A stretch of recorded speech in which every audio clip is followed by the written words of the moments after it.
എന്നെ ഒഴിവാക്കല്ലേ തമ്പ്രാന്.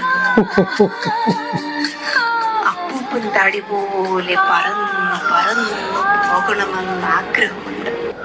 അപ്പൂപ്പൻ താടി പോലെ ഇപ്പൊ അമ്മച്ചി പറഞ്ഞുകൊണ്ടിരിക്കുക. ഭയങ്കര മോട്ടിവേഷൻ ആയിരുന്നു. കെട്ടിയോളും കെട്ടിയോളും കൂടി വന്നിട്ട് ജിജി മറ്റേ പ്ലാച്ചും ക്ലൂച്ചും കൂടെ ഒക്കെ ആയിട്ട്.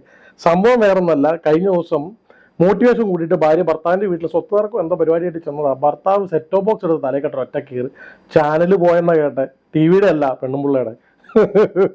പ്രാർത്ഥന കൂടി തമ്പുരാന്മാരുടെ പ്രാർത്ഥന കേൾക്കണം. തമ്പുരാനേ, അയ്യോ ആ ഭാഗം നിങ്ങൾ കേട്ടിട്ടില്ലല്ലോ, ആ സാധനം കേൾപ്പിച്ചു തരാം. പക്ഷേ പറക്കാൻ പറ്റാണ്ടായിരിക്കണോ, എനിക്ക് വയ്യണ്ടായി. പറഞ്ഞിട്ടുണ്ടല്ലോ, പണ്ടൊക്കെ പള്ളിയിലുള്ള അച്ഛന്മാരെ മാത്രം വികാരിച്ചു. ഇവരുടെ ഈ പ്രാർത്ഥന തുടങ്ങിയ ശേഷം നാട്ടിലുള്ള സകല അച്ഛന്മാർ ഇപ്പൊ വികാരി അച്ഛന്മാരായിട്ട് വികാരം കൂടി മൂത്തിരിക്കും. അപ്പൊ ഈ സാധാരണ ആൾക്കാരോട് പറഞ്ഞു, ഇവരുടെ മോട്ടിവേഷൻ കേട്ട് ഇവരെ പോലെ ആവാൻ, അല്ലെ വീടുകളിൽ പ്രശ്നമാണെന്ന് വെച്ചാൽ ഇവരോട് പോയി ചോദിച്ച്, അതായത് 5-10 മിനിറ്റ് മോട്ടിവേഷൻ തരുന്ന ആൾക്കാരുടെ ജീവിതം എന്തോ വലിയ സംഭവമാണെന്ന് കരുതിക്കൊണ്ട് ഇങ്ങനെയുള്ളവരെ നമ്പിക്കൊണ്ട് ജീവിക്കാൻ, അവരുടെ ജീവിതം അതുപോലെ ആക്കാൻ വേണ്ടി ശ്രമിക്കുന്ന ആൾക്കാർക്കൊക്കെ ഇതൊരു പാഠമാണ്. വീടാകുമ്പോൾ ചെറിയ അല്ലറ ഇല്ലറ സ്നേഹവും സൗന്ദര്യപ്പണക്കവും കാര്യങ്ങളുണ്ട്. ഇതെല്ലാം അവരുടെ ഉള്ളിൽ തീരും.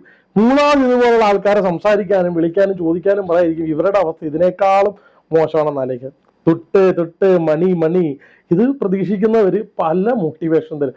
അവസാനം ചാനൽ പോകുമ്പോൾ പെണ്ണുമ്പിള്ളയുടെ തല തന്നെ തല്ലിപ്പൊളിക്കും. അതൊരു നല്ല മോട്ടിവേഷനാണ്. അപ്പൊ മോട്ടിവേഷന്റെ അവസാനം ഇവിടെയും പറഞ്ഞു തീർക്കുന്ന വേറൊന്നുമല്ല, കുടുംബജീവിതം ആകുമ്പോൾ അടിയുണ്ടാവും, ഇടിയുണ്ടാവും, വെട്ടുണ്ടാവും, കുത്തുണ്ടാവും എന്നുള്ളതാണ് അല്ലേ.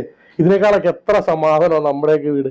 ഇവർ ഈ ഓൺലൈനിൽ ഇരുന്ന് തള്ളിമറിക്കുന്നതിന്റെ അത്ര ഒന്നും ഇല്ലാന്ന് മനസ്സിലായിട്ട്. അപ്പൊ അത്രേ എനിക്കിവിടെ പറയാനുള്ളൂ. ഇവർ കൂടുതലും പല കാര്യങ്ങളും പറയുന്നുണ്ട്. എന്തായാലും എന്റെ ഈ മോട്ടിവേഷൻ കേട്ടിട്ട് ഇവർക്ക് എന്താ പറയാനുള്ളതെന്ന് ചോദിക്കട്ടെ.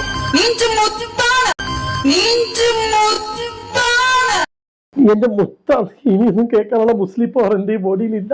സുലാറ്റ്.